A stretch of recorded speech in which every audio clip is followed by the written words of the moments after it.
Hey guys, I want to show you this Penske truck rental that I rented. This is a 12-foot box truck here. I usually go with Uhaul, but they didn't have any available, so I wanted to try this out and let you guys know if you're trying to make that decision. So as far as clearance, you have 9 feet 6 inches. It's saying the tire pressure standard here is 50. I'm going to show you what it looks like right off the bat in front. This is what it looks like here. There is no third seat, but it does have a very large space down here you can store, and these seats are very nice. These are like bucket seats. They do have armrest as well, which is nice, and they are quite comfy. You may want to bring a little pillow if you do have back issues, just because you can't adjust them back and forth as far as that.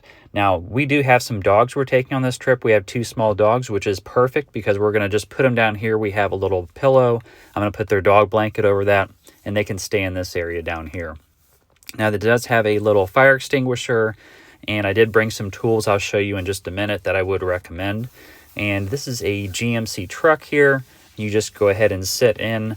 It did say that little note, if you saw, it says it was sanitized, and does have some controls here on the left that you can actually see the mileage, the engine hours, as well as the PSI. So you can see the left rear is going to be higher. I think that's like 80, and then the front two were like in the 50s. So that's pretty normal for this kind of truck apparently. Now, standard gauges, of course, up front. You can see the mileage here. And I'm going to go ahead and show you the cruise control. Standard on the left, the cancel, increasing, decreasing, and then setting it right here. And these are those control panels as well. You can actually press this one here. It shows you information on the car. And this one is the auto. This one does have auto headlights. Penske is kind of known for their newer vehicles, so maybe if you have an older version, it may not have one, but this does control the cargo light in the back, although I'll show you, you actually probably won't need that one many times. So this is the control panel here when you're looking at the very front. I did kind of bring my own phone holder just because I usually put it in the cup holder, but then sometimes if you're looking down, you don't want to be doing that too much and it's rattling around. So I found this worked pretty well. You may have to adjust it based on just the gear shift, going in reverse and drive, and you may actually have to put it on this other side. But what I did is I kept mine on this side, but I just moved it up a little bit so it would be out of the way when I'm putting it to drive in reverse. Standard air conditioning here. You've got, just reusing the inside air. This is the radio. You can have different presets. Now down here, they did have some additions I wasn't expecting. They did have SOS, and I don't know if that's just the SOS lights, but it did have OnStar next to it, as well as passenger airbag, as well as different controls here. Now, it says to save fuel, press this button. This is the tow haul light. I just didn't mess with this because I would be towing. I guess if you're just driving around without towing it, you could save fuel technically on that. Now, this does have a little cigarette lighter plug-in, also known as like auxiliary power. It does have another one on the other side, and even a USB-A, as well as an AC unit on the other side, which I was pretty impressed with, so I didn't need to bring a power inverter or anything like that. And you can kind of tell this is a newer truck. It's got collision indicators, as well as like lane assist, I guess you could call it, where you're not going in other lanes. This does have 3 cup holders, where you can actually bring different items. I'm going to show you the things I like to bring too.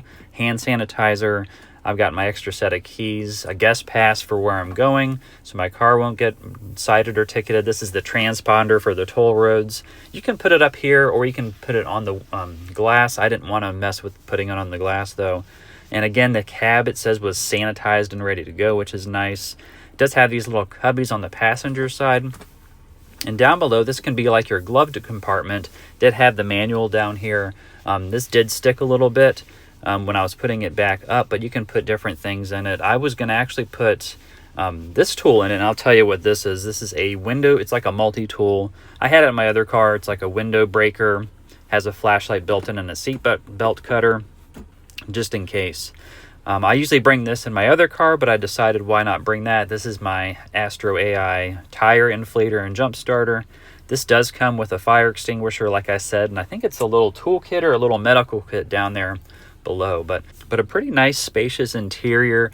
Did smell nice when I first came in. Didn't reek like And, you know, a lot of other trucks I've rented, but this is a newer truck. So now this did kind of go back. It was getting stuck earlier. I just kind of had to pop it in place. They did have some more cubbies. This is on the driver's side. So you can put, if you have larger water bottles, you can put those in, or whatever you need to store it. So down around the back here, I'm going to pop this open, of course, and show you what's inside. Now to open this just presses down, this springs up, and then this is actually a hole you can put a lock in. And I would recommend 2.5-inch locks. You can get away with a 2-inch as well. Now I did opt to have the stair dolly. This is pretty helpful for me just because I'll be going upstairs. Here's the dimensions. So 12 feet long, 6 feet 6 inches wide, 6 feet 1 inches high. And this is the maximum payload, 3,100 pounds. Now keep in mind there are some chair rails in here too, or some rails that you can hook on to as far as not keeping things from, you know, knocking over, and you can tie things into place. But there are scuffs and scratches in here, that's normal. This is where the gas goes right here. There are some, keep in mind as far as the wheel wells, you won't be able to put some items there. Now this is the light, and then I like the transparent roof as well here. So during the daytime, you don't even need to have the cargo light on, and you do have plenty of light. And like I said, see these little wheel wells down here? Just keep that in mind. If you do have long items, you'll have to keep that in mind so you're not putting stuff on top of that. But you do have a pretty decent amount of space. I think compared to like the 10-foot with Uhaul, you are getting that extra 2 feet here. And this is kind of at a 0.5 perspective backing up. Now coming back out of the truck here, I'm going to show you some other quick tips that I was talking about in the beginning of the video. This is the size in a standard parking lot, so you may want to go forward an extra few feet. So to close it, all you do is you press this down all the way. Like I said, you can use a lock here where you put these little holes where those line up. Again, 2.5 inches is ideal. You can get away with a 2-inch. And these are for your side mirrors. These are some controls here. I think you can move them left or right, up or down, just depending really on your height. And again, you have those 2 mirrors, just one for the lower for your blind spot, and a regular one you can control up and down, which is nice. As far as a backup camera, they do have this, which is really nice in these larger trucks. Now, one thing I really like to do, and you'll see the guy do this when you rent the truck out, is he's taking pictures all around the vehicle because you're going to be held liable if there's any scratches, dents, of course. I like to actually take a video going around the whole truck, and I think that is helpful because you can catch things that you may not have caught in pictures, and you can zoom in and out and things like that. So I'm going around the whole vehicle here, just making sure that there's not any scratches. Things I see are not major, obviously, but I am just getting them on camera in case someone comes back and they're like, hey, what's this? You have an actual video, just like a 1-minute video going around the truck. And I am pretty impressed with this truck. It is newer, has all the features that I would, more features than I would really ask for. So